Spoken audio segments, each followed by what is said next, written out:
Okay, so the last thing that we're going to look at on the tabs for any given locus. Now this applies to whether it's an earth locus or whether it's an architectural locus or if it's installation. You'll notice that the tabs at the top are pretty much the same. In the earth locus we do have an extra tab, and that is the top down tab. And if we tap on the top down tab, we see that we can select the button. There's nothing there. So how do we get a top down? What is a top down? Well, a top down is a photograph that is taken by the dig photographer. That photograph is generally meant to face straight down from the air, down directly on, and fill the entire frame with the square itself. That includes the north and the east block.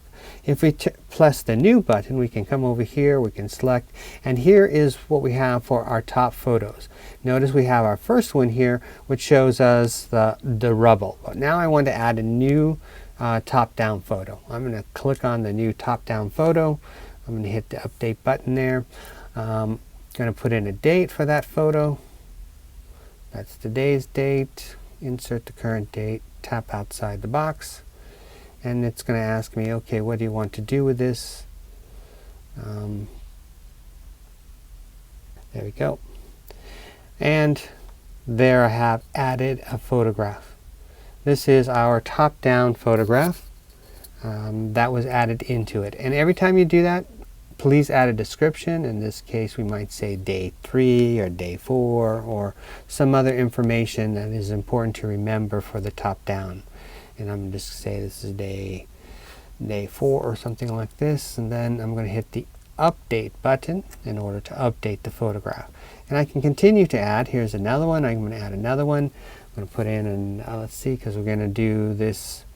Let's do this on another day. Let's add another day. I'm going to add a photo. I'm going to look for a top-down photo again. Let's see if I can find a good top-down photo. Here's a good top-down photo from another excavation. And here, the important thing to recognize or to notice in this picture is that it is filling the entire frame with the square. It's looking straight down so that you can see what area has been excavated. Again, this is done by your photographer, whoever your dig photographer is, takes this shot in the morning. It's usually done with a drone or with a pole or something like this. So like I said here, at the bottom there's a note, top photos are usually morning shots taken by the dig photographer. It must include the whole square and then be cropped. That's something that's done by the dig photographer. It's not something that you can do.